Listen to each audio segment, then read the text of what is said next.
It's Monday. We're not dead.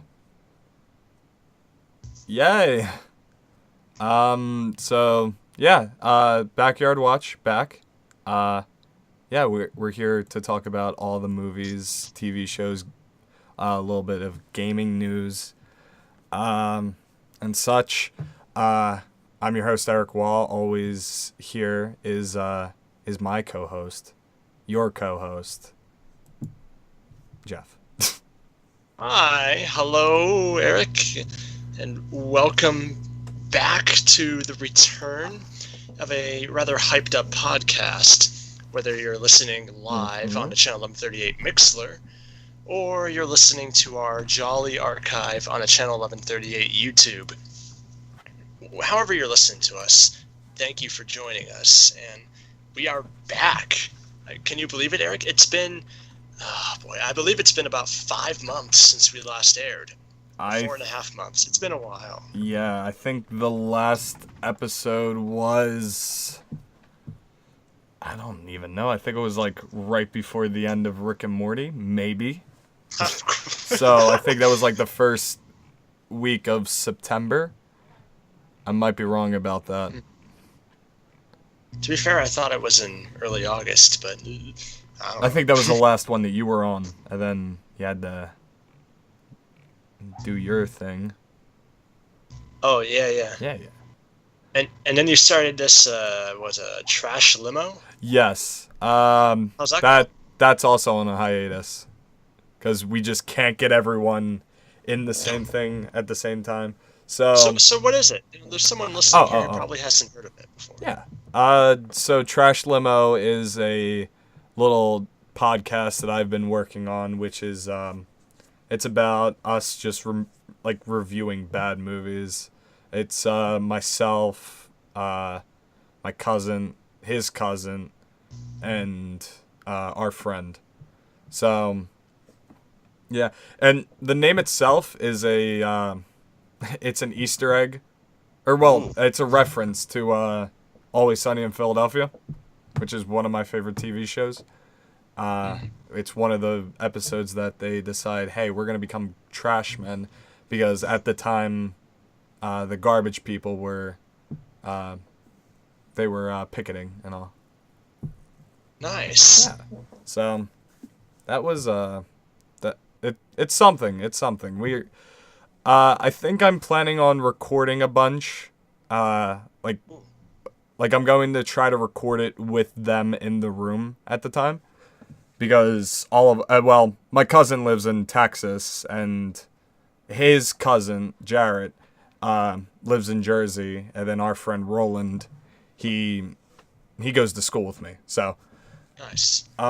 So yeah. So for those of you who don't know what this is the Backyard Watch podcast. It's basically Eric and I. We talk about whatever excites us. Usually geeky things, stuff like Marvel, Batman, Star Wars, etc. And we were on the air weekly every Monday night, back in summer 2017. Now we are back with a purpose and a vengeance. Okay, not a vengeance, and we are here to talk about actually our main topic, which we'll talk about later on in the show, probably at about 25 minutes from now, will be about Star Wars and how Star Wars, all the developments going on with this little-known movie called Star Wars: The Last Jedi coming out this week, and Star Wars gaming. A lot of gaming stuff has happened, something that Eric and I are very passionate about, and we're going to talk about that later on in the show. And we may have a guest on for a little bit. Who knows? So if you're listening live, stay tuned. There's going to be some good stuff coming. So for now, how about, Eric, we go over what we have been up to past few months. I know we talked about Trash Limo. That podcast you did. You said you're recording stuff. What else has been going on with you, Eric? I finally got first honors in high school. Figured last year trying to get all A's every quarter. Nice. So that's a big reason why I haven't been able to do anything really. Let's see.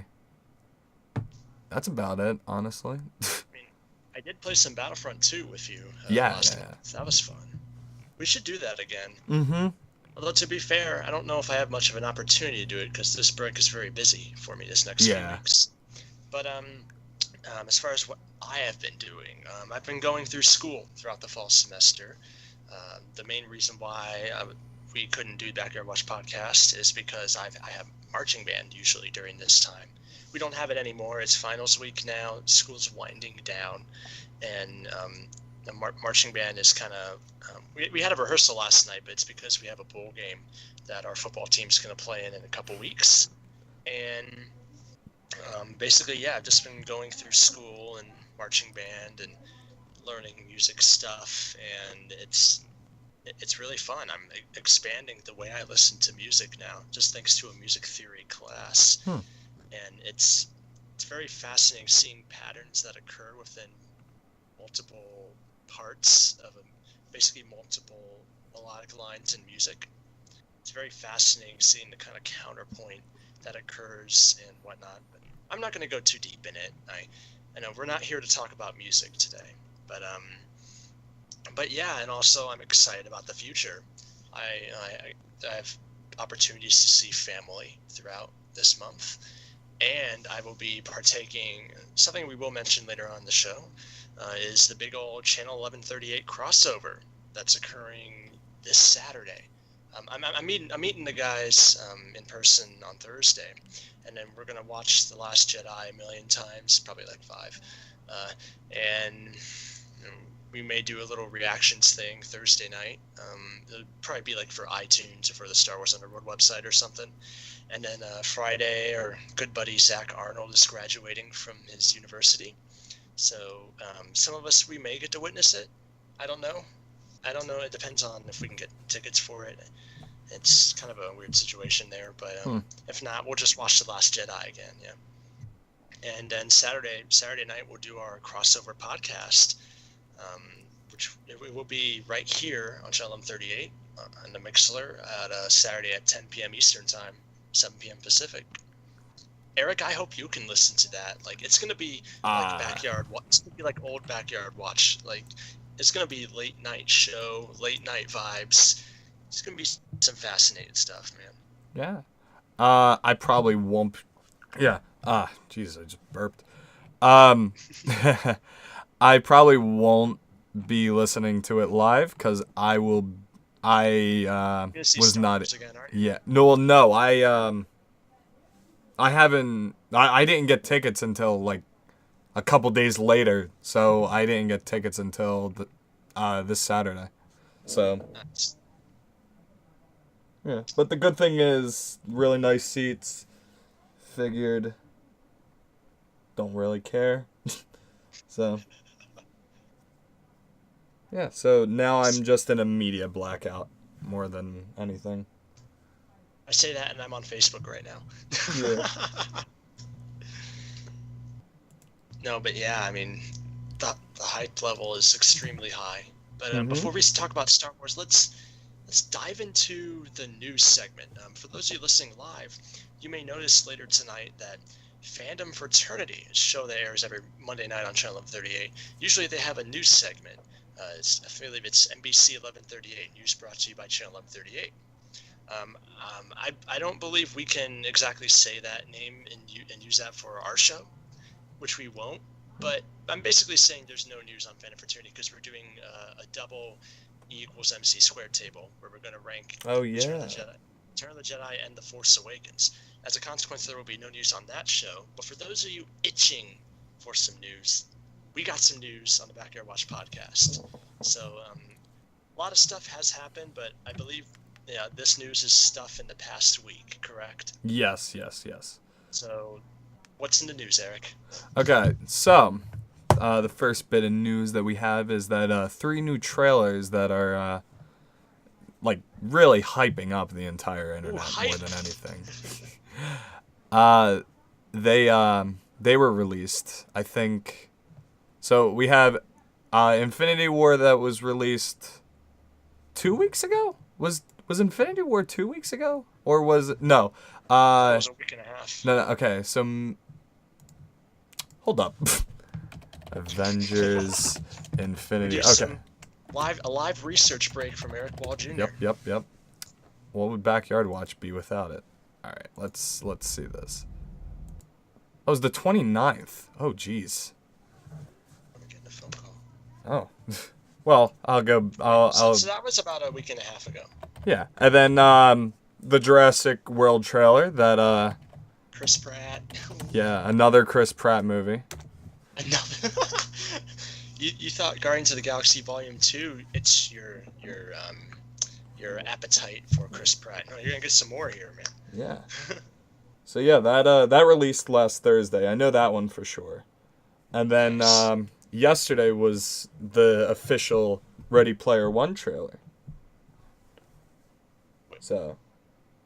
Wait, Eric. Sorry, when you mentioned this to me earlier, man, I thought you meant the Ready Player One teaser from July. Oh no! That was what. Wow. Oh crap. Yeah. Well, apparently Jeff has been on his social media blackout already. Yeah, but that released yesterday, and it looks even better than the first teaser trailer. Nice. Yeah, you get a little feel of the story. I didn't know that Ben Mendelsohn was going to be the bad guy in this. Yeah, so. I apologize that I had to take a little break. I have to take a quick research break. I'm gonna watch this trailer. All right. So, I guess I'll talk to myself for like 2 minutes. I do it every day. Yeah. So,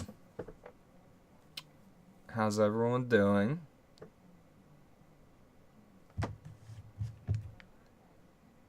It is 7:14 right now. EST, of course. So,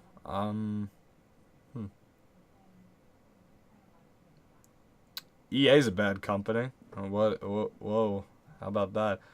Justice League failed, basically, in the box office. Big restructuring there over at Warner Brothers.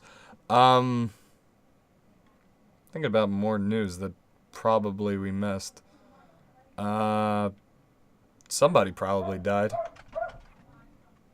A lot of people died. Net neutrality. The internet's gonna die. I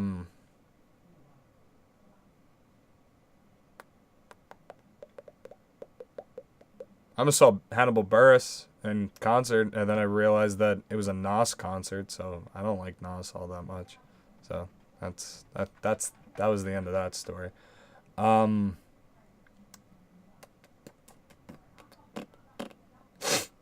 I want to go see The Disaster Artist. The Disaster Artist looks pretty good, honestly.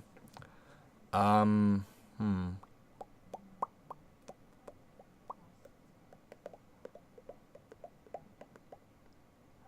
Mega Man's gonna be in Monster Hunter. That is ridiculous, I guess.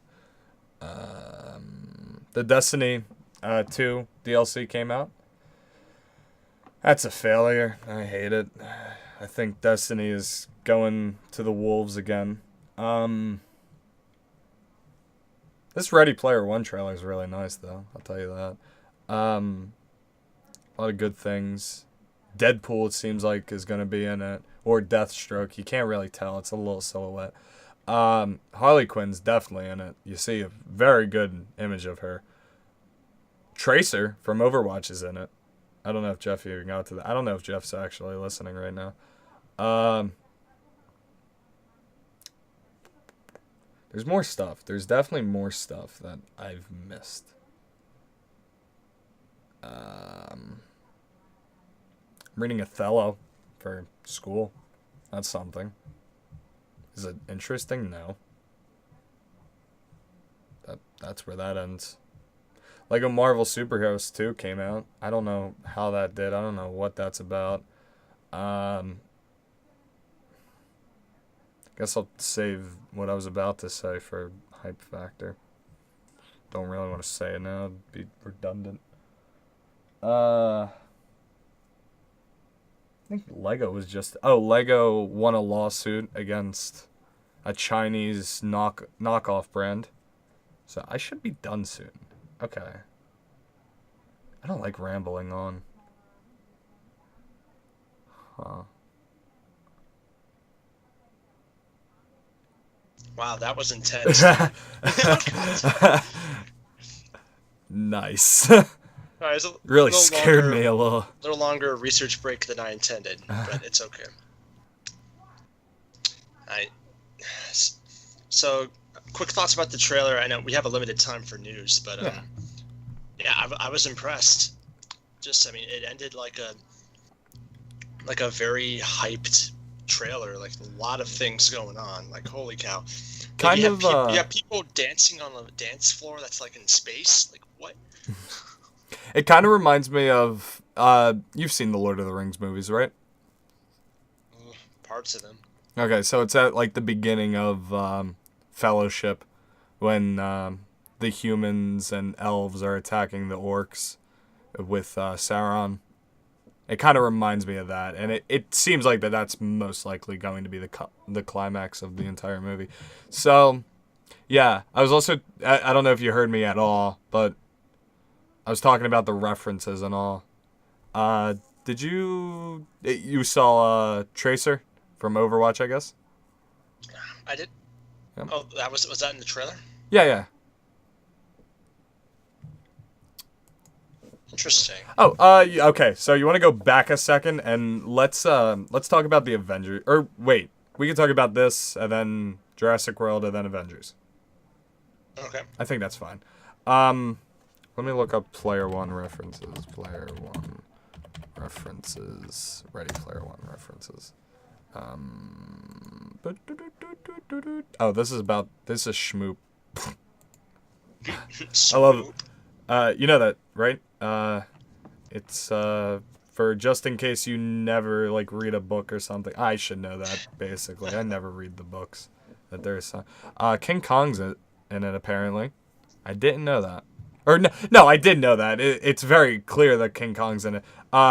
Joker's in it. I didn't know. I didn't take notice that Joker was right next to Harley Quinn. Oh, I thought I saw something about that from like an Arkhamverse fan site or something. That they saw that.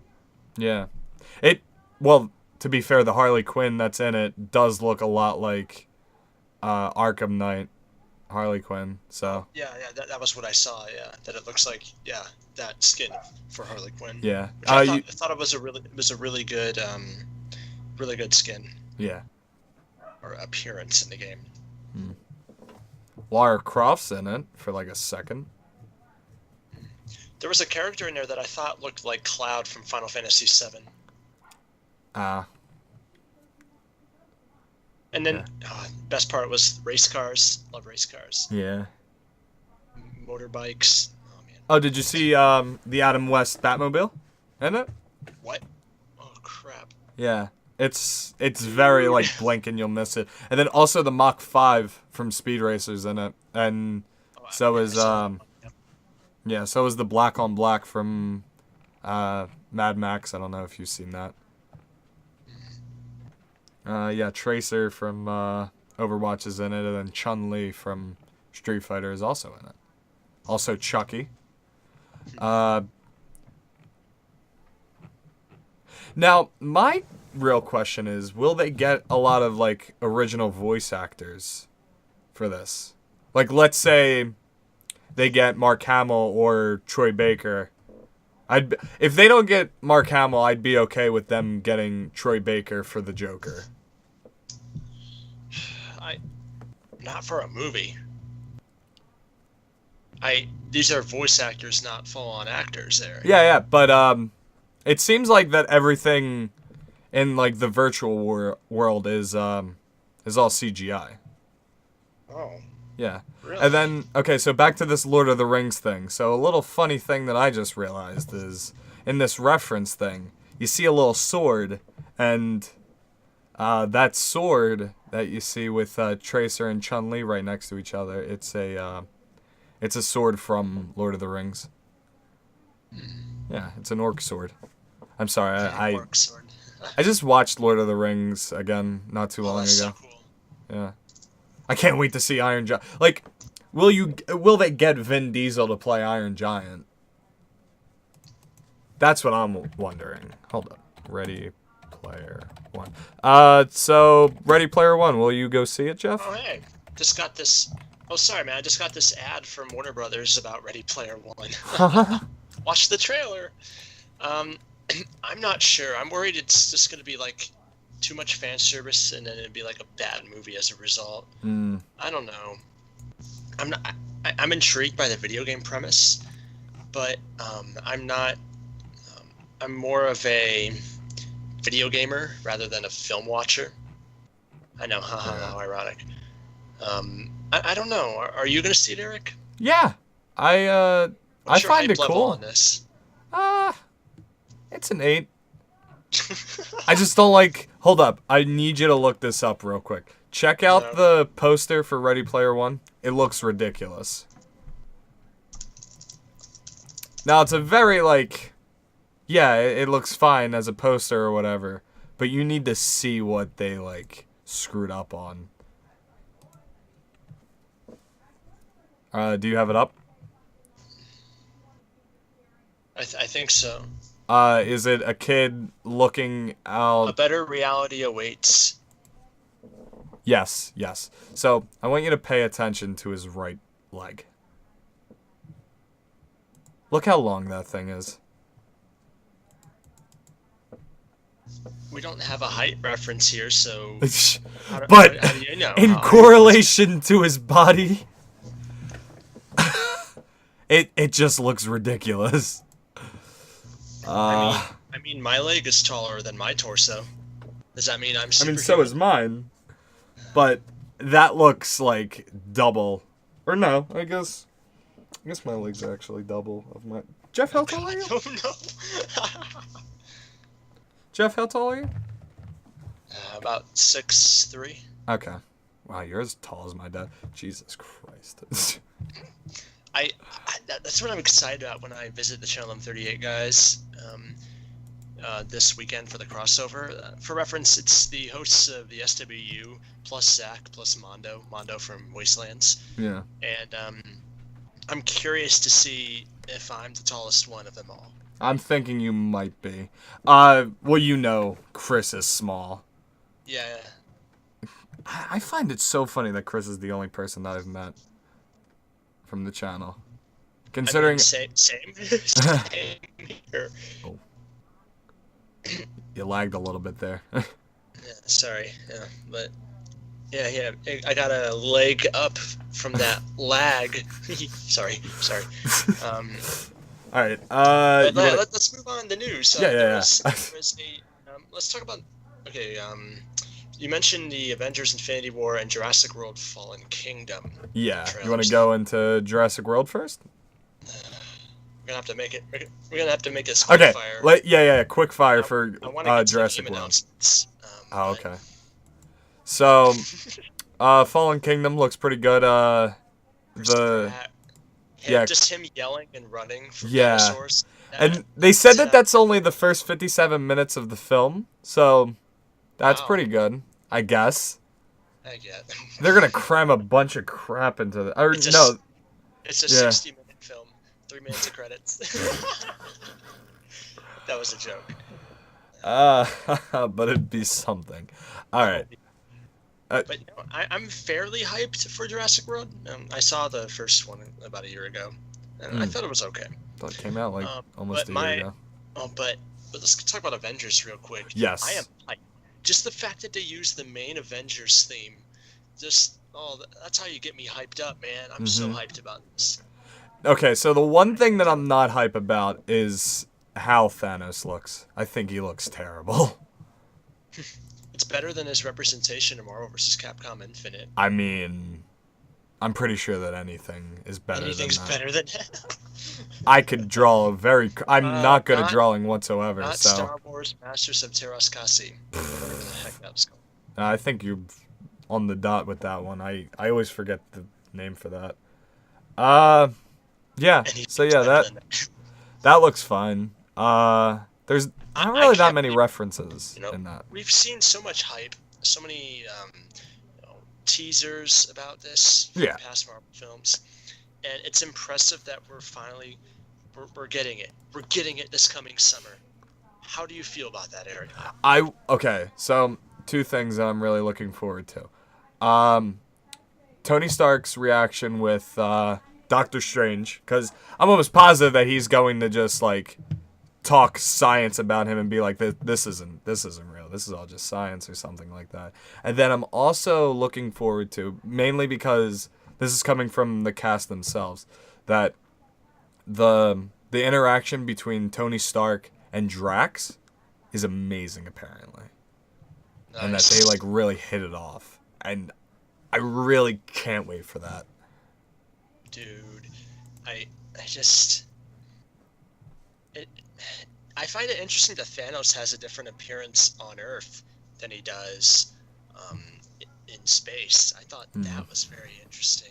I really don't like. I liked that version of Thanos, the one that we saw in Guardians and at the end of Age of Ultron.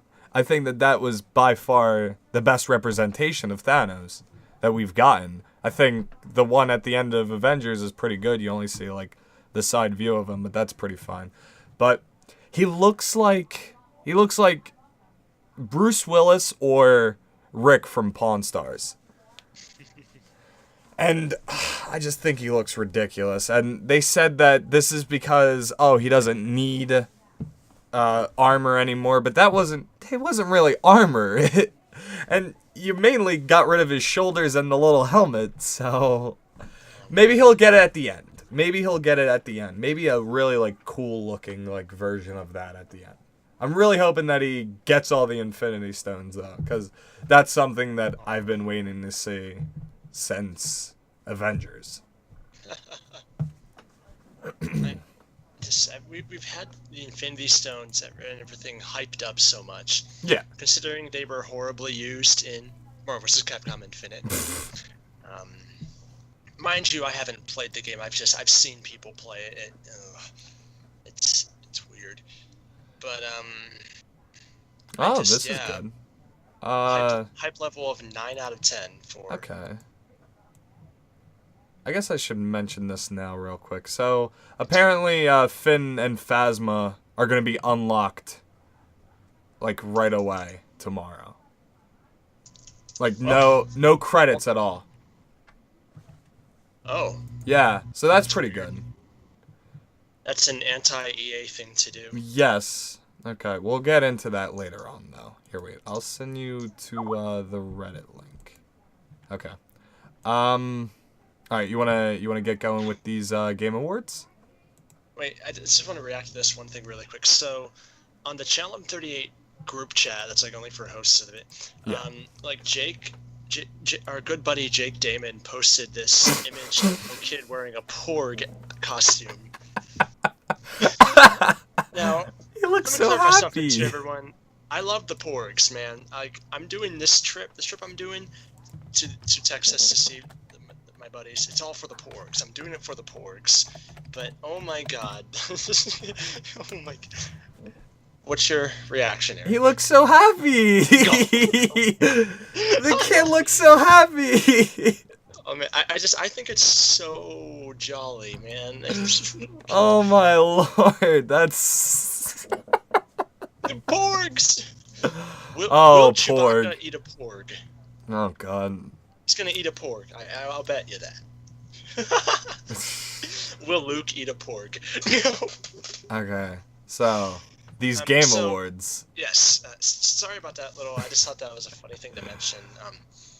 So there are a couple great video game stuff that happened in the last week. Mm-hmm. It's sort of like the halfway to E3, and it's just like the halfway moment to that, the 6-month mark. Yeah, we're in the middle between two E3s. Between E3 2017 and E3 2018. Mm-hmm. So to reward us for that, we have the Game Awards, which occurred last Thursday, and PSX, otherwise known as PlayStation Experience. I will admit, when Eric mentioned PlayStation Experience, he typed in PlayStation X. I Yeah. thought it was like a missed Xbox One X. No, That's what confused me. no, no. But anyways, let's dive in. So the Game Awards, there's some interesting awards that were out there this year, but oh god, Jake. But the important part was the announcements. There were some good announcements. Sorry. So let's see. There was some important stuff. There was this new minute trailer for Hideo Kojima's game, Death Stranding. I've not watched that yet. Hideo Kojima made the legendary Metal Gear Solid franchise sold really well throughout the past 2 decades, and the Silent Hill franchise. That too. You're right, and it was an interesting trailer. It's like a little mini movie. It's like, you know how everyone used to compare Michael Jackson's Thriller music video to a movie? Mm-hmm. Like this, you could call this one a mini movie as well. It's only 8 minutes long, but it's really interesting. And so I'm intrigued by this game. We still don't know much about it. I know a little bit now. There were a couple big explosions that affected society within that game. And oh man, it looks like a masterpiece. You should totally watch it when you have the time. But I implore you, do not take an 8-minute research break, Eric. That would be horrifying. So the next announcement was, Eric, are you familiar with the Soul Calibur series? No. I've played a couple. I have played a couple. I've watched some gameplay. I am aware that they are releasing a new one. There's a reference to Star Wars in Soul Calibur 4, which was released about a decade ago. You could play so Soul Calibur is a fighting game, or it's an arcade fighter pretty much. Yep. And you could play in Soul Calibur 4. You could play as Darth Vader, Yoda, and Starkiller from The Force Unleashed. Mm-hmm. And in addition to the other characters in the Soul Calibur universe. And I thought that was really interesting. Best Star Wars fighting game. But no, you've already mentioned the best Star Wars fighting game. Yeah. But they announced Soul Calibur 6 during the Game Awards, which was really cool. Got all its fans hyped up, and it's coming out sometime in 2018. There are a couple other noteworthy announcements. Eric, do you remember the film World War Z? Yes, I know about this as well. That they are releasing. There's going to be a zombie survival video game called World War Z that is based off of the movie. Mm-hmm. What do you think of this, Eric? I don't know. It's kind of like the Left 4 Dead franchise, somewhat. That's what the concept feels like to me. I think of it as Dead Island. a not good version of Days Gone. And that's more of like a story-driven zombie game. Yeah, I'm really looking forward to that. I love Sam Witwer.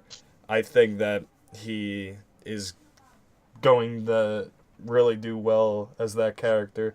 I know that this isn't even the only 4-player zombie video game. They just released a trailer last night that Overkill, the people that made Payday, and really only Payday, are making a Walking Dead game. So, I think personally, I think that this is going to fail. I think that more people are going to go towards The Walking Dead. Walking Dead being more people already know about that. More people undoubtedly when. They watch Walking Dead more than they watched World War Z. I personally was okay with World War Z. I'm like, I don't know. I haven't watched it in a while. It's really cool and interesting. Yeah, I don't know what's up. I don't know why people. I think that we should just let the zombie franchise die. Let Days Gone. I think it's already dead. It's just limping on at this rate. Yeah, I think Days Gone is a perfect representation of how you can still do zombie games. It's very interesting. So the next game announcement was about about an expansion to The Legend of Zelda Breath of the Wild. Oh, I did not hear about this. This was its second expansion, The Champion's Ballad. And this was really cool about this. We already knew that, Nintendo fans already knew that was a thing. They announced it months ago. But what is special about this is that at the Game Awards, they shadow dropped it. They announced during that it was available tonight, meaning Thursday night. It was available on the day that Game Awards aired. Like, I love that's a shadow drop, man. I love shadow drops. They get you really hyped. And I just that was very impressive. It's like, and also Zelda has blonde hair. So does Link, though. Yeah, true. Your thoughts, Eric? Yeah, I don't know. I don't know if I want to get a Switch yet. You gotta make the Switch, man. I have it on my Christmas list. Oh, nice. I have an Echo on my Christmas list, so I'm like that's as far as I'm going this year. Amazon yeah. Echo. Mhm. I really wanted one for like a while now. Wow. Why do you want one? I think they're really cool. And that is the Alexa, the home thing, right? Mm-hmm. I find that really weird. But all right. Yeah, but I was also planning on upgrading my PC. It's just that needs to wait until after Christmas. I'm planning on trying to play Battlefront on my PC. Hopefully, by the time I get that, everything will die down. Everything will be fine with that game. Yeah. On top of that, for PSX, they also released somewhat of the date for. I'm not sure if you're familiar with Detroit Become Human. Detroit Become Human. Or Become Human. I saw they did a gameplay demo for that during the PSX I didn't get to watch that yet. This is one of those games that hasn't it been at the last 4 E3s? I might be getting that wrong. Two E3s. And okay. And the previous 2 PSXs. So for the past year and a half, past 2 years, we've heard stuff. Yeah, so that's supposedly being released Q2 for 2018. So I don't know if I'm impressed by this game. Like it sounds like a good premise, but it's just the narrative just falls a little flat in my opinion. Yeah. From what I've seen. I get it. No, you're definitely right. It seems like one of those games that you could tell continuity was kind of dropped a little bit in favor of forcing you to gather information in order to make better choices. It seems a little forced. Yes, you're absolutely right. It does seem very forced. That it with PSX and Game Awards, or? There was one more thing. Do you know that game A Way Out? Oh, yes. That's the EA third-party thing, correct? Yeah, the one. Yes, the co-op game. Okay. So there was one controversial incident where the creative director of that game, he was a guest on the Game Awards, and he basically said "F the Oscars," and he was clearly drunk or high on something, and he was just going nuts, going crazy, making the host Jeff Keighley laugh his butt off in a moment of nervousness and panic. And then they showed the trailer, which was a pretty solid trailer, stuff we've already seen from E3. But it was revealed that the game will release, I think it's March 20th. Nice. This is definitely one of those games that I would like to play. It's more that I don't know how I feel it's going to work, though. I'm aware of how it's going to work. It's just that I'm afraid that EA is going to screw up something. It's them, after all.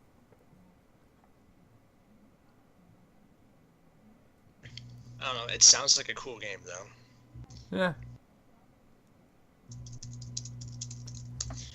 Let's see. Let's try to see if there's anything else. Let's. You wanna?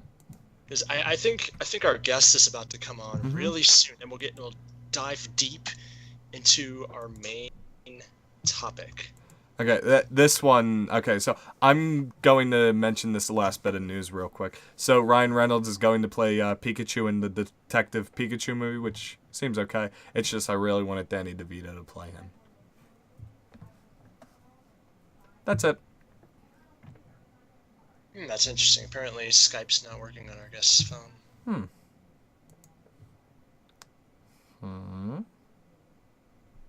You want me to try to add him again? Yeah. Okay. Let's go. Sorry, having some technical difficulties here. There we go. Really all right. weird. Give it like 2 seconds. Let's see. It'll be our de facto research break. Yes.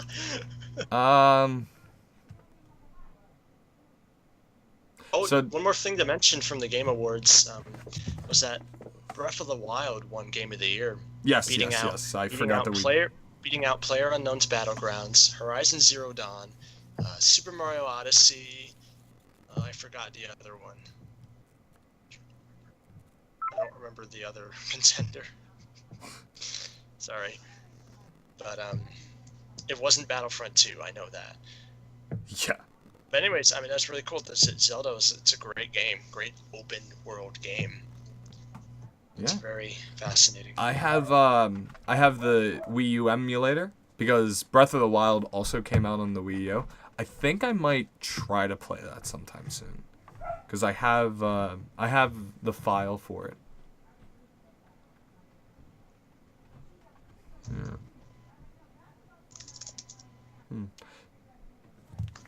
Jeff, I forgot. Did we say that we wanted to do Last Jedi first and then Battlefront?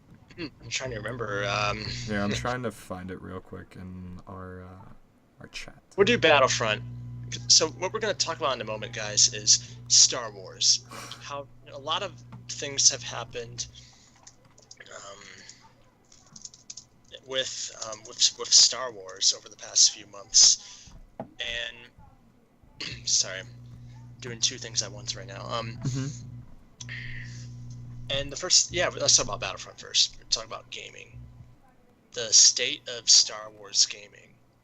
It's been, just 6 months ago, we were kind of sure what was going to happen with gaming and with EA and games coming out. Like, at that time, you were like, oh, okay, there's Battlefront 2, a Visceral Games Star Wars game possibly come in 2018.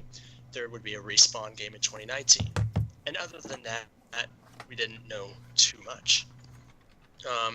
That is until, I believe it was October, where it was announced that Visceral Games shut down, that EA shut down that studio. And soon after they bought Respawn. They now EA owns Respawn. So it means that the Visceral Games Star Wars game, which had no title at the time, it's basically canceled. They stated at the time that our guest should be good. Okay. They stated at the time that development would transfer over to EA Vancouver, who would make a open world type game that would be, I think it would be similar to Destiny or Anthem.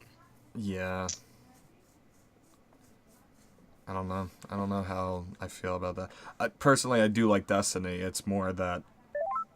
Oh, okay. I just, this got a lot of backlash of Visceral Games. It's like, Right. What's EA doing? And there's a part of me that still feels like that. I was on Star Wars Wastelands that week, and I was just like, what the heck is going on of Star Wars gaming? Well, speaking of Wastelands, Jeff, Ooh. you wanna introduce our host? Man, I didn't. Our guest host? That transition was almost seamless. Yeah. So, our guest is one of the hosts of Star Wars Wastelands, our good buddy Sage. Welcome to the show, Sage. Welcome to the Backyard Watch podcast.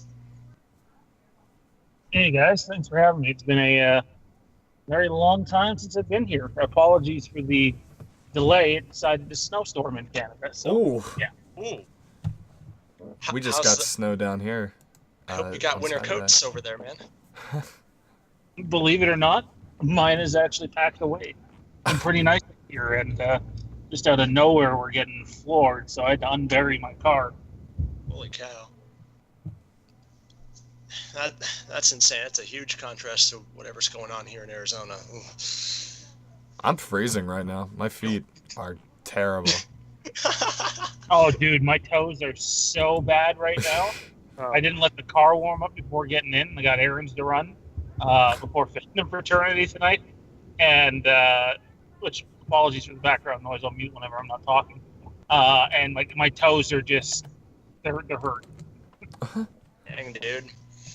So thanks for coming on, buddy. What we're talking about right now is the state of Star Wars gaming, where 6 months ago we kind of had an idea of what was going on, but now it's not really because of what happened with Visceral Games. Now, EA owns Respawn. They're still making their game. And I believe Motive Studios, they made the campaign for Battlefront 2. They're making their own action-adventure game. And then this other big thing that we've talked about on Wastelands, well, actually, I don't remember if we did talk about it. It's been a month. But about the whole loot box controversy with Battlefront 2. So, where do you think we are in the state of Star Wars gaming, Sage? I'm wondering what your thoughts are on this. I think we're in a, how do I put this without giving anything away? I was going to make reference to The Last Jedi, but I won't. I think we're in a very controversial time. And I think a prime example of that is I've had the game now. It's been almost out a month, right? Almost exactly. And I can tell you this. I'm not going to throw anybody under the bus by name. But the people that said they've been playing the game once or twice a week are pretty much never on the game. And these are Star Wars fans. And it's a good game. But a lot of the negative hit it's taken is not good. And what their pay-to-win system, which EA has on every game, by the way, is just awful. It's exactly what's been wrong with hockey for years.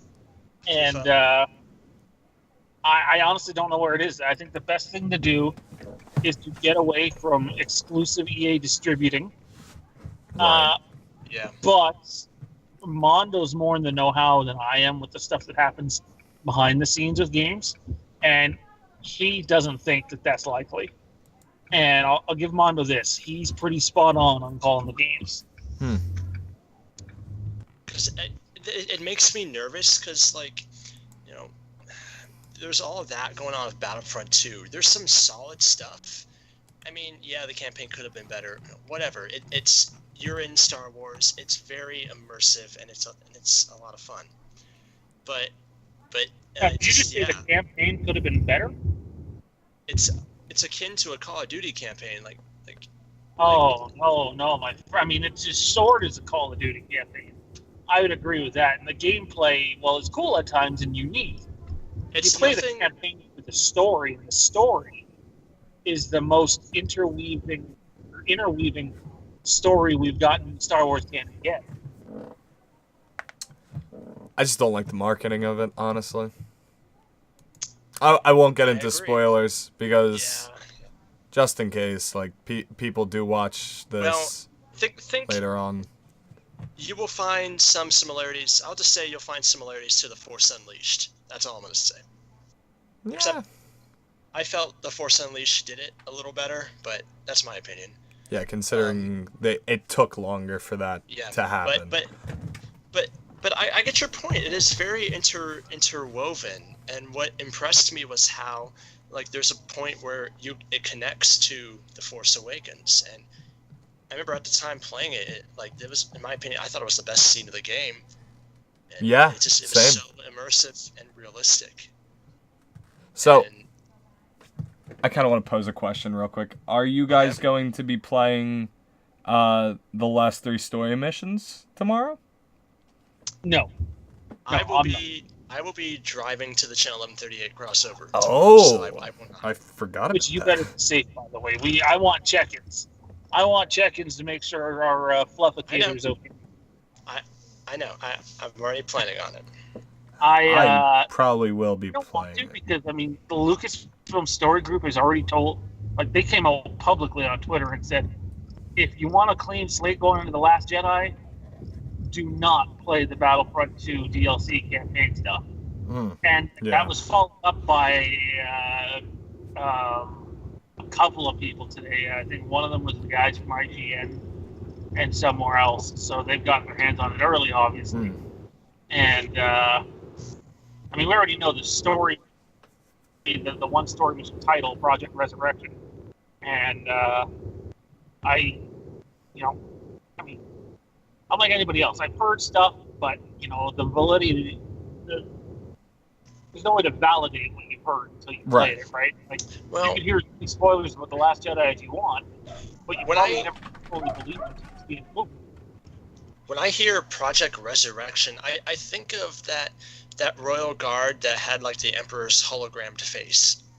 I think it has something to do with that, and there wasn't much closure on that in the main campaign. Well, okay. So the reason why I like the campaign a lot is because it does tie into a lot of different things. That is more of a it's both Shattered Empire and Aftermath. You have to really like understand like all three of these stories. You have to understand Shattered Empire, Aftermath, and the Battlefront campaign to really understand what the hell is going on half the time. That's the one thing that I really like about it, which is why I like Rogue One so much. Yeah. It's like you. Sorry, all I hear is buzzing. I think I get what you mean, Eric, in that you'd have to understand like some of the references that are from A New Hope. You would have to have watched A New Hope to understand those references. Is that what you're referring to? Yeah, that, and you would have to like read some of the books and stuff like that to understand like what's going on with Rogue One. Like the normal moviegoer won't understand what a Kyber crystal really is until like Rogue One, but like we've been getting hints about why the Empire's trying to get Kyber crystals for a while now. So let's veer back into Battlefront 2. Yeah. My bad. So we talked about the loot box thing a little bit. There was a thing in the news about how EA or DICE, they considered using cosmetic loot boxes like skins, like special Star Wars skins, like the great Han Solo smuggler skin you get for getting all stars in the arcade mode. I hate that. I really hate it. I really hate it. I think it's the worst because I've done it. But what's this thing I see you have here about data miners, Eric? What's that about? Oh. So data miners have been able to find a bunch of skins that aren't able to be used in game. You have skins like the Wolfpack from Clone Wars, the 212th and 501st from, and I'm blanking. Bly's battalion. You're also able to change into them from Revenge of the Sith, and it's such bullcrap that they didn't put this in. It's really stupid that they didn't put this behind like maybe like a cosmetic loot crate type system. But I don't think that they'll ever do that because it's EA. Do you think this was planned to be released as quote unquote free DLC? I don't know, and it really like annoys me that they don't just. I find that that's a bizarre decision to make there. Yeah. To still have the assets, at least in the PC version of the game, and just to not use it. Do you have any thoughts on this, Sage? I have 10,000 thoughts that I couldn't voice on air properly about this whole LC stuff. Let's look at this more broadly. I used to be a massive video gamer. I would buy, never on Mondo's level, but Ornament Man. I would buy probably somewhere between 8 to 12 games a year. And some people might not think that's a lot, but trust me, that's a lot when you have other responsibilities. And now I buy 1 to 3, depending on how much it interests me. Yeah, I've only I've bought 3 this year. I've only paid for, trying to think here, one game this year. And that's Star Wars Battlefront 2. Wow. And like just the cost, everything is here. Pay in America, I think it's like $70 after taxes, and in Canada it's 93. It's so here, pay your $93 for your standard game. And by the way, if you want all this extra content, keep paying. And the thing that bothers me about Battlefront 2 doing it is they made a big deal about, well, we're not going to charge you for extra content, and as not as a feature out of generosity, but as a feature to make up for how bad the first game was, and they made that clear, how rushed it was, and really they've just shot themselves in the foot. I don't think Disney's happy with them. And help me out with this one. Speaking about the DLC, you guys paid more attention to the game than I do, clearly. Was there not supposed to be content? I see reports going around today.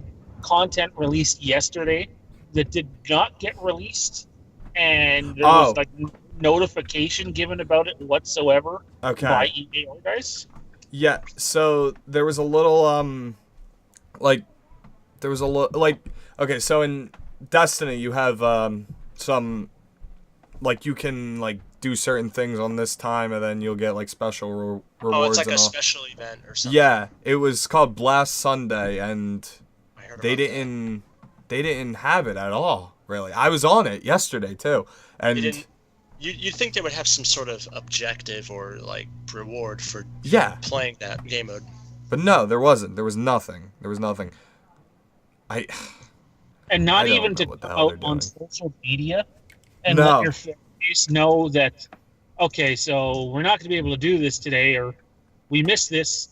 Have them address it even this morning, saying, "Oops, so this happened," after already announcing it prior. And it just keeps getting worse, guys, and it's frustrating because the game is actually a good and fun game to play with the right group of people. Yeah. But it is what it is. And then it said there would be a weekend challenge that was for last weekend. Anything of that? No, that was mainly it. That was it was supposed to be Blast. Or you know what? I don't even think the weekend challenge was there either. It was the regular challenge that was there. Oh Lord. I'm grateful they're at least promoting the story DLC and the Finn and Phasma heroes that are coming out. Yeah. Either tomorrow or Wednesday. It's tomorrow. It's tomorrow or Wednesday. I could have swore I heard it was backed up to the morning of the 14th. Really? I thought it was tomorrow. The article that they posted an article last week detailing their stuff. It was about choosing your faction, choosing the Resistance or the First Order. Yeah, that was the thing says it's supposed to be the 13th on Wednesday. Then it's most likely supposed to be the 13th, and I just mixed that up.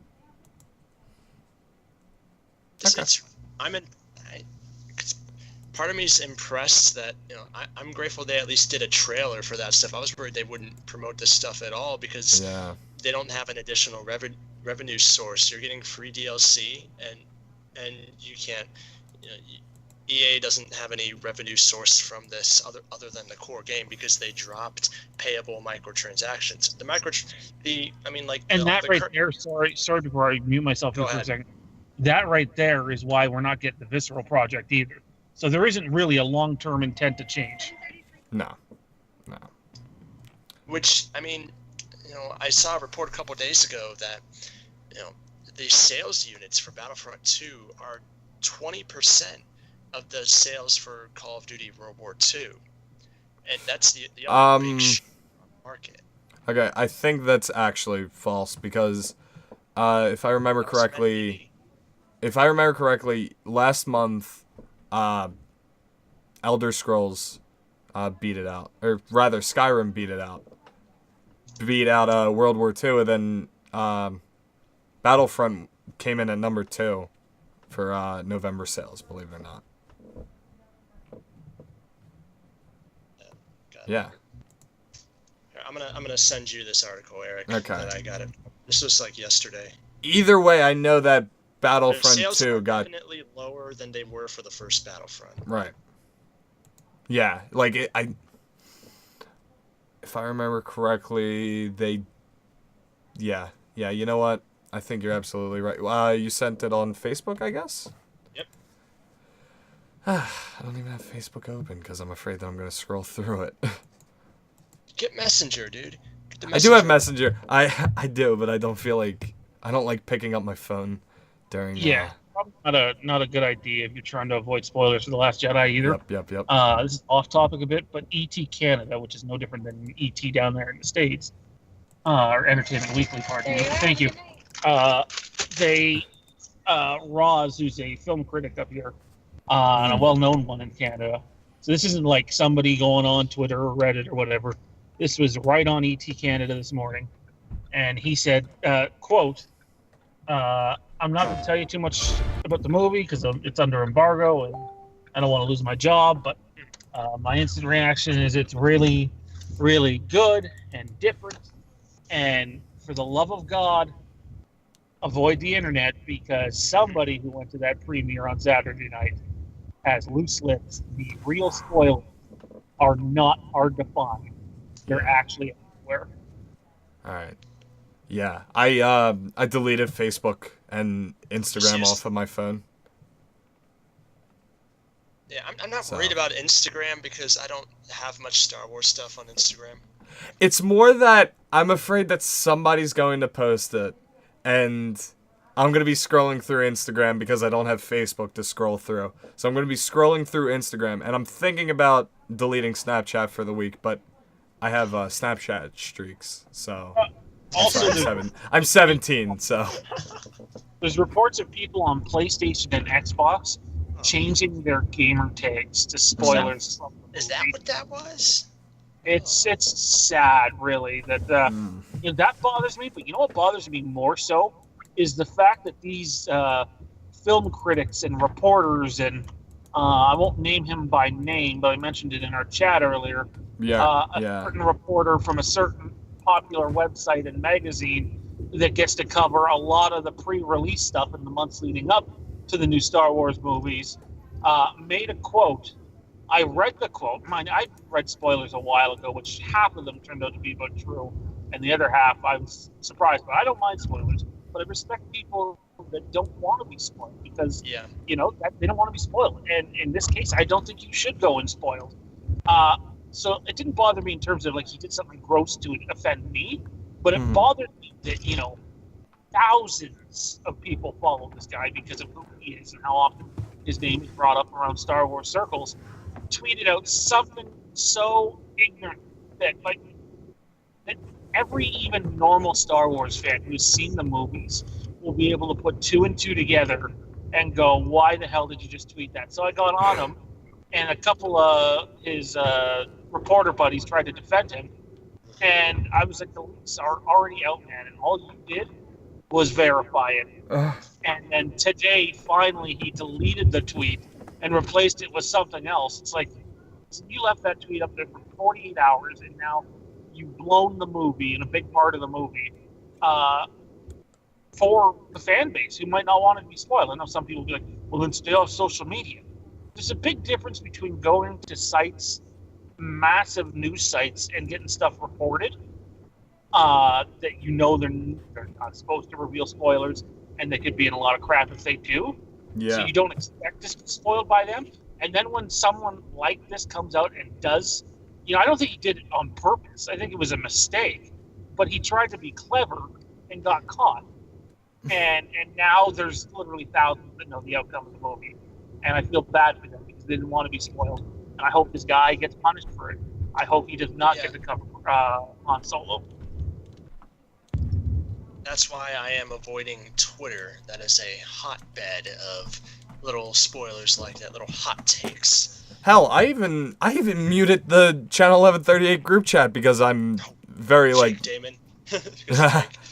I'm afraid that somebody's gonna slip up. Like, I get that not everybody checks the group chat all the time, but I'm afraid that somebody's gonna not realize that I'm the only person that's gonna see it on Saturday. So, yeah. let's talk about that for a moment. The Last Jedi is premiering in 3 days from now. It actually premieres in some places tomorrow. Oh, God.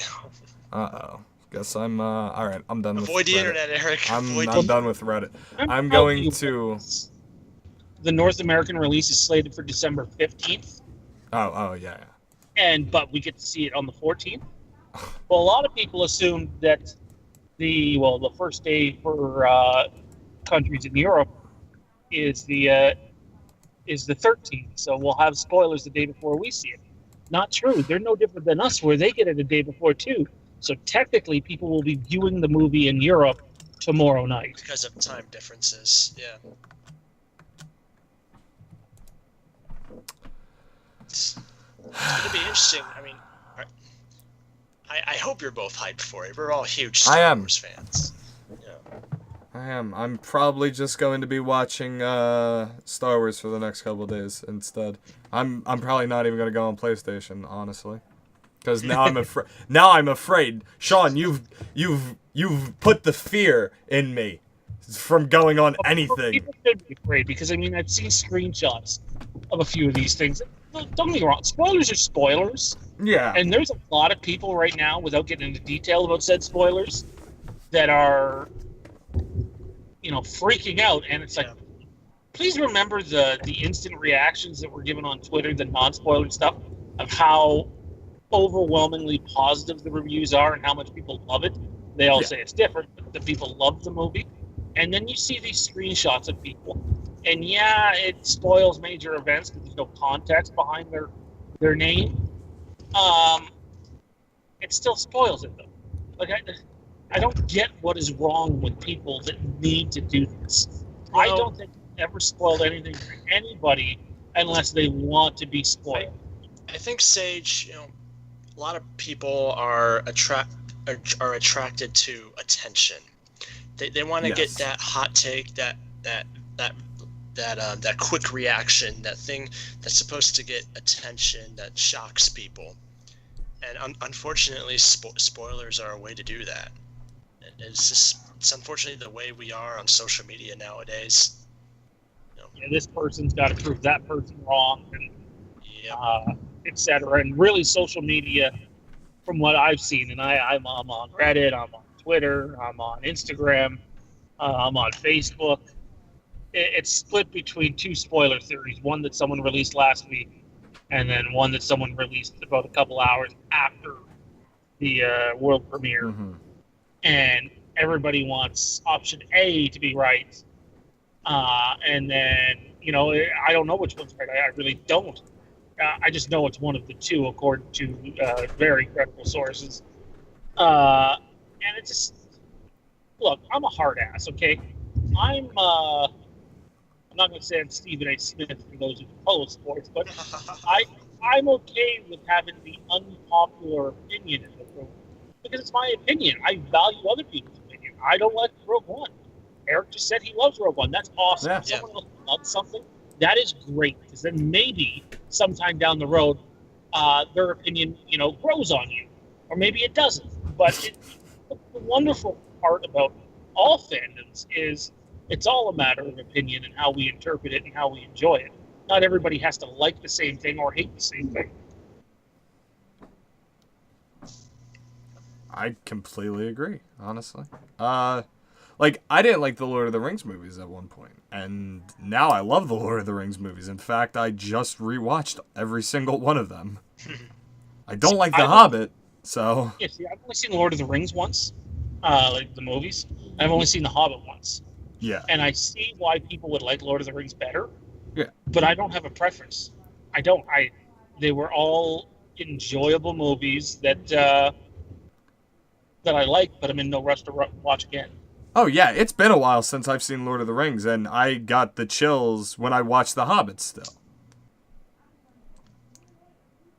Yeah, I thought it was... For reference, I've never seen the movies in full, so I'm not really a fan nor... Oh, you need about 2 years to watch all 6. I watched the extended ones, too, so that took me a while. That took me, 2 weeks. Holy cow. Because I had other stuff to do. No. I only have about 15 minutes left here, guys. And Okay. it's your show. But may I pose you a question that we won't have time for on Fandom Fraternity tonight? Sure. Eric won't be with us. Oh yeah, I'm Has sorry. it sunk into you guys that literally, less than 6 months from now, we will be seeing yet another Star Wars movie? But you have to wait 19 months? Like, I was always on board with get back to May. Let's get back to May, please, because I like going to the drive-in, and I like May, and I like not freezing when I go into Star Wars. Now, I do understand it sounds like Channel 1138 is going to do something in Toronto. We'll see if that comes through. But I got to be honest. I almost wish now Solo would have been backed up to December. Where do you guys stand with this? I'm surprised it hasn't been pushed back already. I thought they would after the whole. It's way too late now. They're most definitely going to go into full press stuff and all.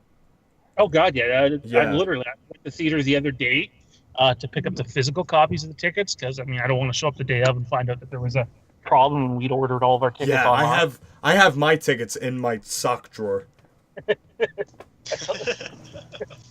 That's one drawer above where I have mine. And I seen the Solo teaser poster. It's nothing special. Ooh. It's plain. Oh, is it just the title? Yeah, it's the same as what Rogue One was, but with a different font and different color and different angle. And right on the bottom, big letters, May 25th. This thing is coming out in May. So, I've always said I thought Solo would be less CG heavy. And I think they'll stick to that. But because as soon as we heard J.J. Abrams announce, and these weren't announced at the same time, I just knew 9 was going to get backed up. I would not be shocked if it got backed up again, to be honest. Yeah. Well, Bob Iger revealed on the red carpet to The Last Jedi that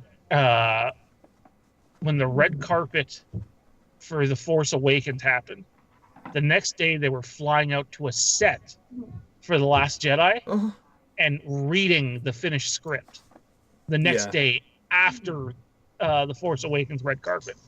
And so fast forward 2 years, they don't even have a J.J. Abrams first draft of the script in, from what we know. Oh God, So I have a hunch. I could be way off, and it all depends on how much money you're willing to spend and how fast you want to get it done.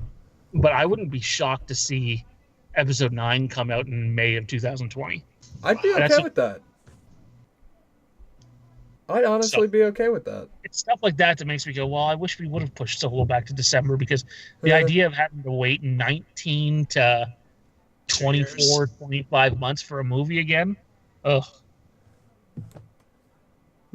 So I am really looking forward to the May release of Solo, because that I would rather be up in Toronto then, because it won't be any time near Christmas or anything. But the only problem might be about school and all, because I think that's very close to when grades are done, and this is my last year. I really can't not miss that much. So I just realized that what's going on with the Star Wars movies is similar to what's going on with the Star Wars games, where the intent was to do one of them every year. And we've technically had that with video games so far, if you include Lego Star Wars: The Force Awakens. But that's kind of falling apart because of release date shifts and project cancellations, at least in the gaming world. And to have a Solo movie in 2018 and then Episode 9 in 2020 possibly, wow, that would be interesting. Yeah. Just shows how hard it is to create these kind of projects, That is definitely true, because everyone is trying not to screw this up. I can tell EA is nervous. That's why they canceled the Visceral Games project. They're nervous. They're worried it'll be bad. They're under pressure to do well, It's so ironic that happens, and then a month later, the whole loot box thing occurs where it actually may affect their financial progress, or it will actually affect them badly. It's crazy. Yeah. What's not broke, don't fix us. Fix it. Give us a console Star Wars online open world game that has Force users, but also has smugglers and shit. I.e. the Old Republic, but for console and a new story done by BioWare. Take 4 or 5 years developing the thing, but do it right. They could have, if they did that, they could have had it done by now. They really could have had this done by now. My major disappointment of this exclusivity deal, we've had, it's pretty soon, it's going to be 5 years since EA and Lucasfilm signed the contract to make Star Wars games for 10 years. And, at the time, there's like, ooh, we got 3 studios working on stuff. I believe it was DICE, BioWare, and Visceral. Obviously, Visceral shut down, but what's been a big disappointment is that we haven't had much from BioWare. There's a possibility that BioWare Austin, the creators of the Old Republic, that they could make a new game, or they've been making expansions for the past few years, but and they've been good expansions too, might I add. There's some really good story expansions on the Old Republic, but I don't even count that because they were already they already did the Old Republic prior to the agreement. Yeah. And you'd think, okay, well, maybe BioWare's main studio, Edmonton, is doing it. But they're not. All we know for sure is they're working on Anthem, their Destiny clone that's coming out next year, and Dragon Age 4. Now, I am a Dragon Age fan. I love that they're making a new Dragon Age game. But it disappoints me that they're focusing resources on Anthem, but yet they're not making a Star Wars game. Because I love BioWare's games. So I've played all the ones from the past decade, all the Mass Effects and the Dragon Ages. I haven't played the Old Republic, though. I should really get on that. But, their quality of writing and gameplay design and just game design in general is, it's not always perfect, of course, but a lot of it is really good. Like, I was playing Mass Effect Andromeda, came out earlier this year. Yes, it got pooped on by the video game community, but there were lots of it that I liked. Like if they polished it up, made it better, and if it was a Star Wars game instead, like it would be a dream come true almost. And that's my major disappointment is that BioWare, we don't know what they're doing with Star Wars. We know that obviously Respawn's making a game. We know that Motive Studios is making a game that will come out in like 3 or 4 years. And EA Vancouver may be making an open world Star Wars game. But it's like, what are they doing? We don't know. It's like we know a lot, but we don't know a lot. You know what I mean? Yeah, it's kind of like they started a small fire, okay? And then they just kept adding oil to it for some reason, and they just don't know what the hell to do with it now. It's like one of those things, like it sounds like a good thing for EA to do. You think, ooh, Star Wars, you get the money, yes, all the attention, everyone loves Star Wars. Mm-hmm. But then EA kind of buckled. They realized maybe, we might not have all the resources to do this well. I don't know the details of it, but it's just disappointing seeing this. I'm grateful for what we have, that we do have a couple games. We have a good Lego Star Wars game, even though that's not EA. We had that last year, and then we've had these couple Battlefronts despite their controversies. And it just, I guess I think that's better than during the prequel era when there were a lot of crappy games coming out from LucasArts. And then you had a few amazing gems like Knights of the Old Republic and the old Battlefronts. Hey. Bombad Racing is not that bad, okay? Alright? I don't care what everyone else says. It was my favorite. I never actually played it. Oh my god, Eric. I'm sorry.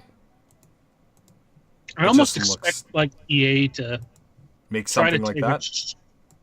To take a shortcut here in the next couple of years to buy time. We know EA didn't do it. Xbox ported over Knights of the Old Republic. But I wouldn't be shocked if they sink a little bit of money and go, okay, here's Knights of the Old Republic 1, here's Knights of the Old Republic 2, here's Jedi Knight, Jedi Academy.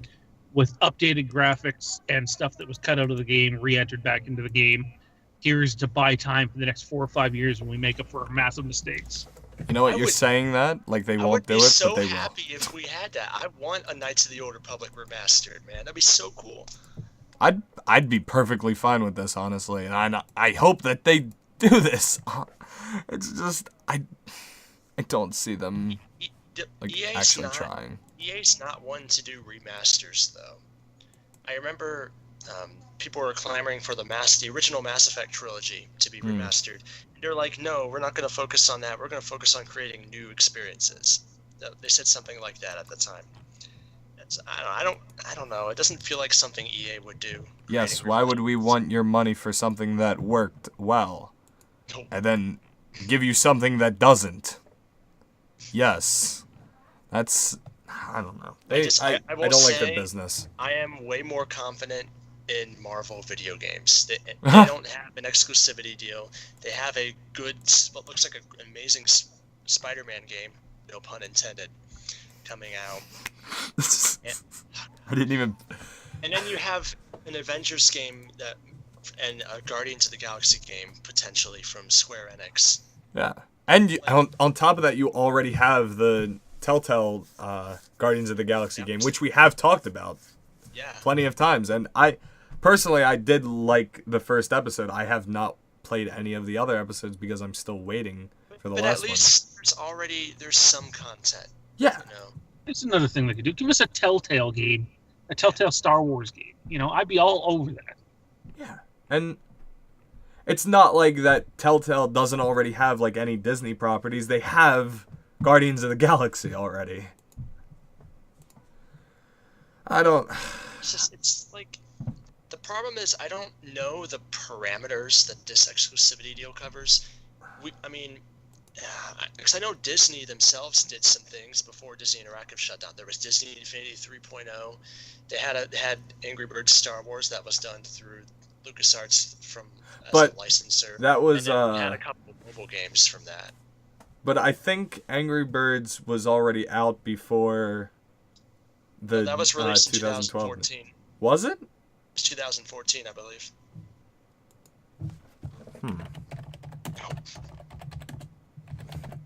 Little research corner right here. No, 2012. So that means that it was in production in 2012. Oh. Before the deal, then it was still around during the deal. I don't know, it's just... Yeah, then the second one came out in 2013. So another hot gaming topic about Star Wars, I've seen people talk about. I wonder what you guys think. Do you think Disney/Lucasfilm should relinquish the exclusivity deal with EA? Yes. I hate EA. Let me add this addendum. If so, what would your idea be for what they should do with gaming going forward? Because I'm worried. Let's say they do relinquish the deal. What if that Respawn Star Wars game is canceled? Okay, so you reinstate LucasArts as the sole creator of Star Wars games. Okay, and then you just you get like somebody like an Amy Hennig or anyone that has been fired in the gaming industry. Maybe a Hideo Kojima, who is really good friends with J.J. Abrams. He's working on Death Stranding right now. Yeah. But he could still do it. He could still help run a gaming company. He has run a gaming company. I think that they do need to get rid of EA as the sole creator of games for Star Wars. It sucks because I see some good things with EA, because obviously, BioWare. They have BioWare, who made the original Knights of the Old Republic, and the Old Republic. They were both under different BioWare studios, but you get what I mean. And it's still EA published, so. See, yeah, that's why I wouldn't redo LucasArts. I would create a bidding market where it would be like Marvel. Yeah. Similar, yeah. If it's an EA company doing the game, then EA gets to publish it. That makes sense. But if it's not, then it's fair game. You open that door to Activision. You open that door to various other companies on the ability to release that game. Because if they're having to bid on the rights just to be able to publish it per title, I think there's more of an opportunity of that title being successful, because then they're investing their money into even just one game in order to get more games down the road, not having a guarantee of it. Now, you see, my personal opinion of that would be what's really stopping them from creating a season pass, or now you see like loot crates, but there are no laws still like taking away loot crates. I could see them trying to earn back all their money by instating loot crates or some type of system that you have to pay more for the game itself. That's the only problem that I see with that.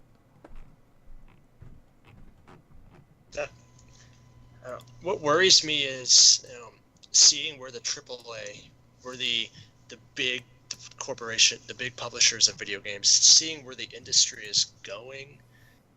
There's less publishers. There's a lot of developers closing down. I would think this could possibly open it up to independent developers if they break away from the EA exclusivity deal. Right. There's obviously risk in that. You may not have as high of a quality of game, and Star Wars is a daunting. It's a daunting IP. It's a daunting brand to make a game out of, and it is intimidating. I understand that, but I don't know. It would be curious to see how it is, because like it takes a while to make video games nowadays. To make high quality, big budget games. I get it, but I don't know. It would be interesting if that were to happen, though. A lot of people's argument for that is, well, Call of Duty pops out a game every year, but people not in the know-how don't realize that 3 different studios produce it. 3-year development cycle. Now, it used to be 2-year. Now it's 3-year. Yep. And Call of Duty still gets crap for being the same every year. So, how much longer are you going to be with us, Sage?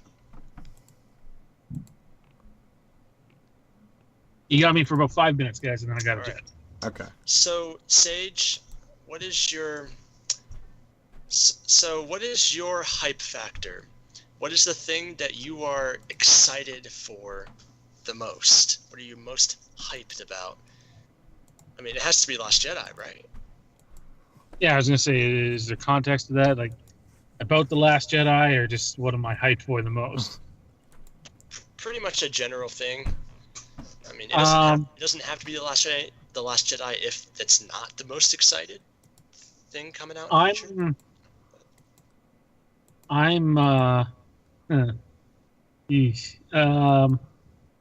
I'm stoked for The Last Jedi. I mean, you see Wastelands posting the picture of the countdown, just like the SWU does. And I'm really stoked to talk about it with everybody. That's always fun. And then seeing it back a second time when you're less excited and can focus on the smaller things. I'm really excited for my little guy to see it. I am... I'm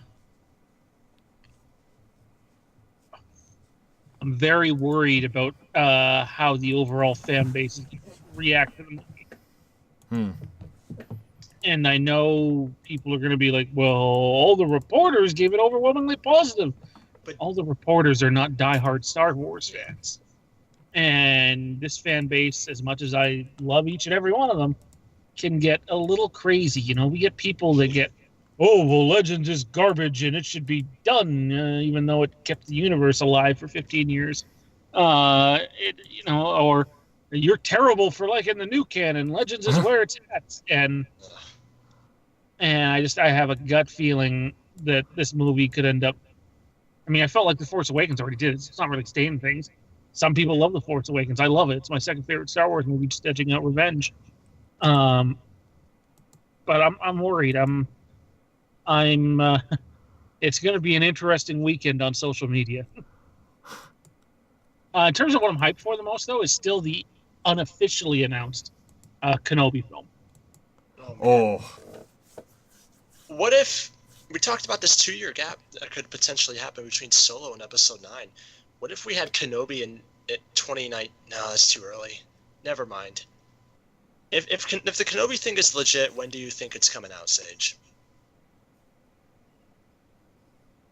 2020 was my year for that, because I believe we'll see Rian Johnson's first movie of his trilogy in 2021. Man. I I almost forgot he was doing a new trilogy. Holy crap. Well, for now, I mean, who knows, right? Until they dive into physical production of that. I already seen one guy today tell him that he hopes Rian Johnson chokes. And Rian Johnson blocked him, and yeah, it was so, and I have a feeling there's going to be more of that. So it all depends on how people respond to it. Some people don't care and are open to criticism or positive comments or whatever. You know, I want Ryan to do what's best for Ryan, and yet I want it to be in the best interest of Star Wars. I'm going to stand by what I said, though. Everybody seems to want a Kenobi film. And if Kenobi's never going to leave Tatooine, you still get like that Logan Western vibe. But why can't we have like a 2 or 3 season Kenobi TV series on the Disney streaming app in 2019? Ewan McGregor did TV for Fargo. You telling me he wouldn't do it for Star Wars for a hefty paycheck? You damn right he would. And it wouldn't be hard to have just a transitional desert set. Yeah. That's some good stuff. Well, we are very appreciative that you joined us on the Backyard Watch podcast today, Sage. Got a couple cool special podcasts coming this week. Where are you going to be on Channel M38 next? Well, in about 90 minutes, we're going to be reviewing and ranking Return of the Jedi and The Force Awakens. That's going to be stellar. Can't wait to do that. Nothing on the agenda Tuesday, but people should keep in mind that the embargo lifts tomorrow at noon Eastern, 9 Pacific. And that means, well, most people are pretty good about, here's my non-spoiler review, and here's my spoiler review. Spoilers will officially be everywhere, every medium you can think of as of tomorrow past noon. So avoid social media. Wednesday, we have Star Wars Wasteland. We're not really sure what's going to go on that day, if it's going to be shorter. We're done with trivia for the year, which, by the way, Jeff, the Hype White, is the new Star Wars Wastelands trivia champion. Ooh, I didn't know that. Actually, yeah, he's just that one. I forgot him and McMahon lost the tag titles. So back to Team Tainted Beef, Ben and Mondo. But Wednesday we're going to have Wasteland. Lose that one? Yeah, Mondo and Ben won by 1 point. Okay. Because Ben did like 5 points. Like, what are you? Yeah. Mondo, I think, answered one question right. The entire. And Mondo's better than that. He just likes goofing around. I know. But Wednesday we have Wastelands, and we're not really sure what we're going to do other than we're going to set you up for The Last Jedi, and we'll probably read some of the positive non-spoiler reviews, maybe even some of the negative non-spoiler reviews. Open door to anybody who's available to be on that day. If Jeff made it safe to Texas. Yeah. I know Mondo's supposed to be on. I know Jake is co-hosting with us that day since he can't go to Texas anymore. If Eric's around, we're going to keep everything non-spoiler Wednesday. Shorter show. I'll see what I can do. I mean, I'm not exactly sure how long the drive will take, but I'm not going to speed. I'm going to safely drive there. And then if I make it, I make it. This hasn't been approved by the board yet because I haven't officially submitted it.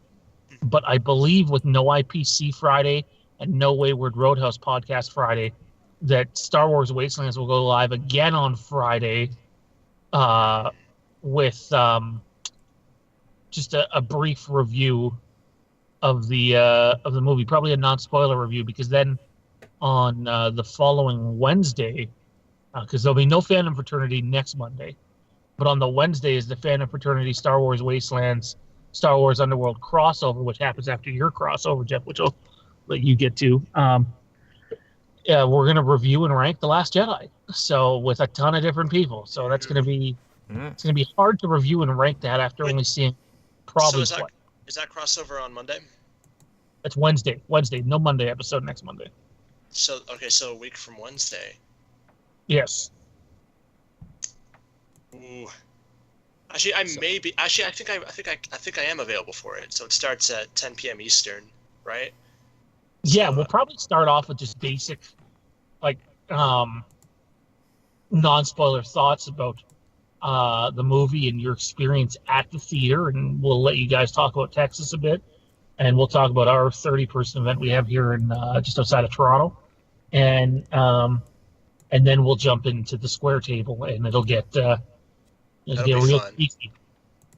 But thanks for having me, guys, and you guys need to get back on this more often. This is a good podcast. We need to hear you, man. I've been busy with marching band. And And trying I to with coordinate school. my times with Eric's times. It's more difficult than it seems. But Yeah. thank you. I'm very happy that we are back. Thanks for coming back on for our comeback show. Yes, thank you, Sage. Indeed. Enjoy, guys. See you later tonight. Wow. That was intense, dude. Oh It man. was. He really scared me because I'm now afraid of going on everything.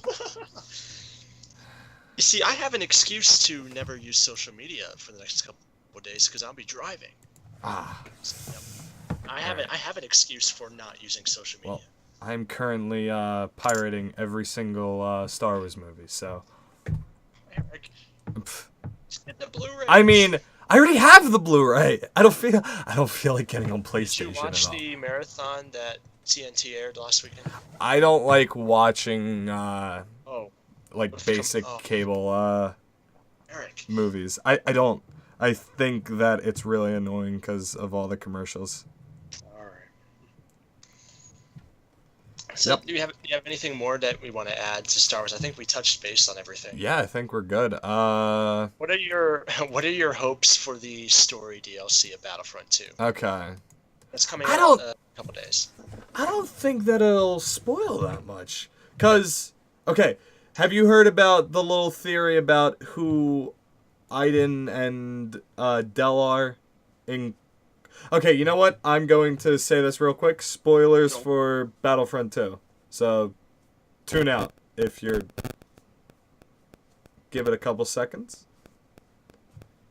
Okay. So, have you heard about... It's a theory going around about Iden and Del. I about don't it? want to... it's a theory saying... It's already disproven, okay? So do you want me to get into this? Because it's a little spoiler for... I'm good. yeah, okay. If it's been disproven, Either way, it has been very disproven because they show something in the new Okay. trailer that disproves that.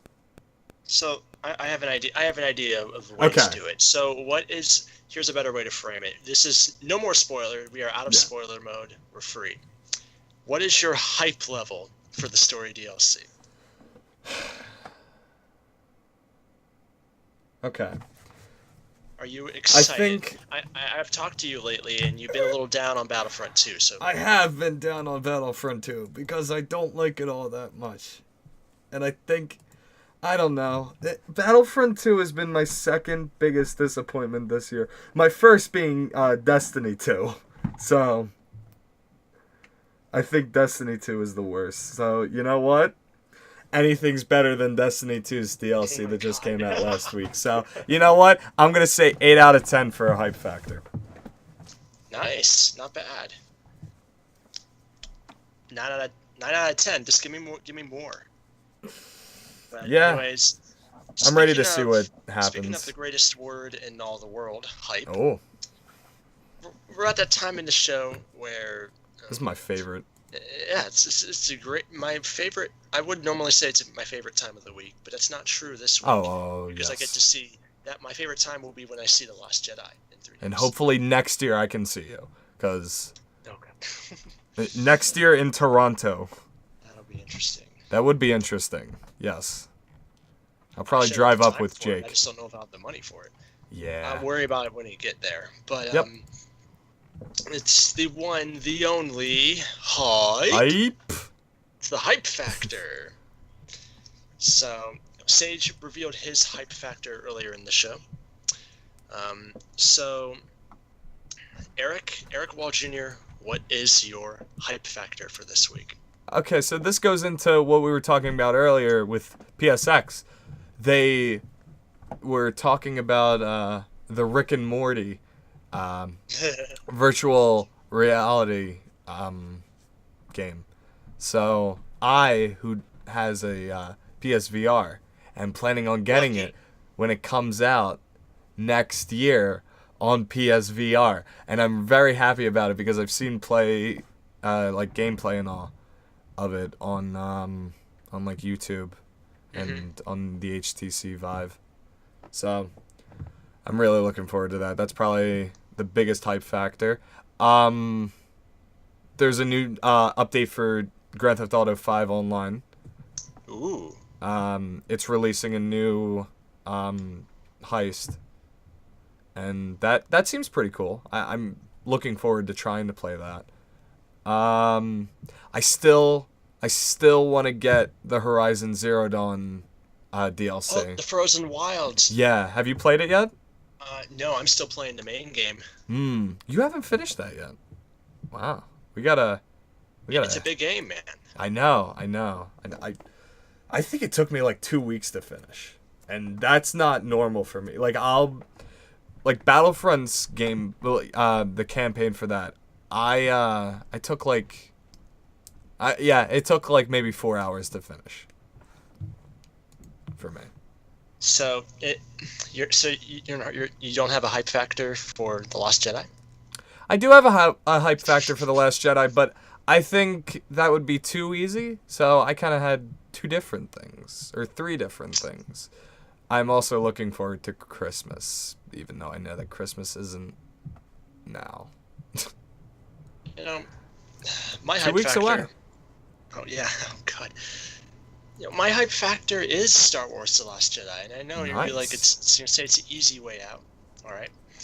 But it's one thing I've culminated to all year long is this trip to meet fellow hosts at Channel 1138 to expand my Star Wars fandom and hype, and just being part of something that I love so much, that I've loved for over a decade, and that it's like I'm doing this big old trip, doing it for the porgs. Okay, I'm the porg, but it's awesome that we get to experience this really soon, and I'm extremely hyped for it. I've known about this trip since May, and the official name is TX-1138. It's TX meaning Texas, where we will be, and something I've been looking forward to all year long. I almost wasn't able to go because of a marching band thing that could have happened, but then it didn't happen. So now I'm able to go, and it's gonna be amazing. And that's the thing we're getting excited for, is the Channel 1138 crossover. It's a live review and detail and analyzation. I cannot talk today. A live review of Star Wars: The Last Jedi. Yum. This is a Jedi Pod Texas 1138, which it will be on this Saturday night. It will be a great late night show. It will be myself, Jeffrey White. You'll have Zach Arnold from IPC. You'll have Mondo from Star Wars Wastelands. And you'll have the hosts of the SWU podcast, Ben Hart, Chris Siegel, and Dominic Jones. We're all going to be live in person at some location, I don't know where, and we'll just be hanging out talking about Star Wars: The Last Jedi. And it's where we're going to go to the nitty-gritty details after we've seen the movie like 3 or 4 times. Huh. And the only time you ever see a crossover like this is through a Skype call, like the old Backyard Watch, or through Star Wars Wastelands Trivia Showdown. But this is an unprecedented crossover because we will all be in the same physical room together talking about Star Wars. And that's such a beautiful thing.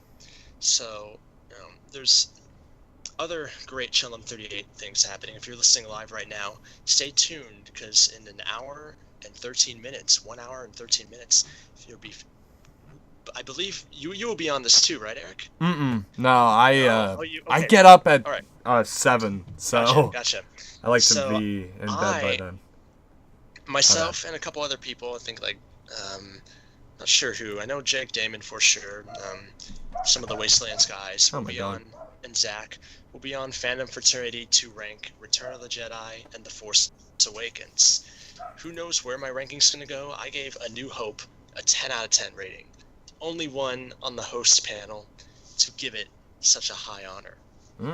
So who knows? What am I gonna put for Return of the Jedi and The Force Awakens? You're going to have to find out in an hour and 12 minutes. I'm not going to spoil it here. So stay tuned for that. There may be something on Tuesday. I know, Eric. I'll get to our social media in a moment. We do have great social medias for the Backyard Watch. There's Star Wars Wastelands Wednesday night. I may join, depending on how my trip to Texas goes. Stay tuned. And then, there may be something going.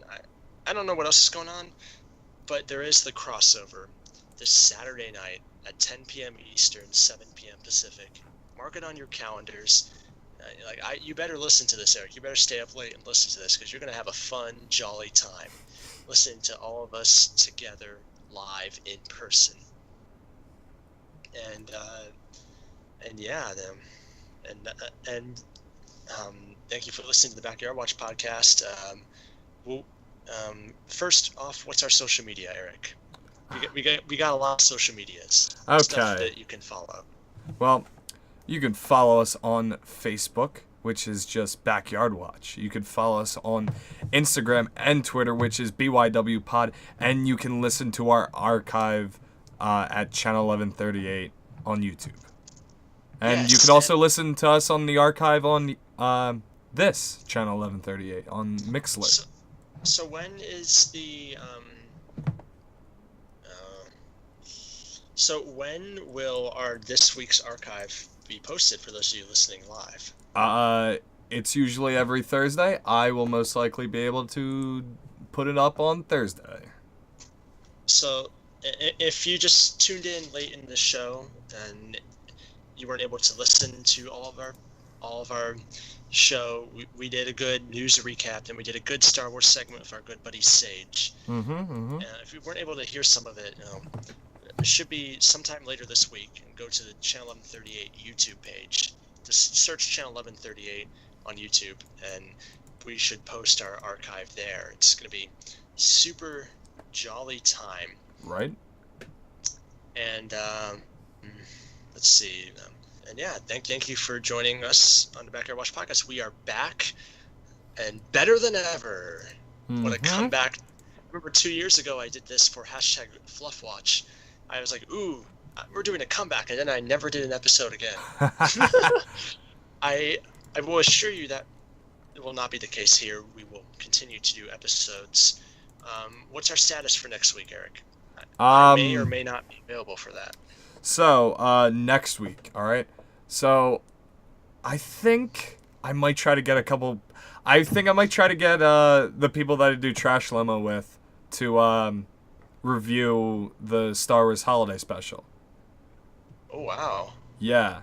So, that, or I'm going to also get the people that do Trash Limo. I'm starting to lose my mind. The people that also do Trash Limo with me, I might also get them to do a review of the Destiny 2 DLC that came out last week. Because we all hate it. We all think that it's the worst. And that it's the wrong step that Bungie needed. So that'll be a Backyard Watch Trash Limo crossover. Mm-hmm. This is a week of crossovers, man. You got a whole Channel 1138 crossover. You have a Backyard Watch Trash Limo crossover. And then you have a Star Wars Wastelands Fandom Fraternity crossover. Yep. What a week, man. Channel 1138. So much stuff going on. We're out of control. That is true. And that will broadcast 7 p.m. Eastern next Monday. Mm-hmm. Backyard Watch. Yep. Sounds good. We're going to go now. Thanks for listening. and we'll be back next week. And stay tuned if you're listening live for Fandom Fraternity. That's in just over an hour from now, where I will be ranking Return of the Jedi and The Force Awakens. May God help us all. Hype? Hype. All right. Play us out, saxophone player guy.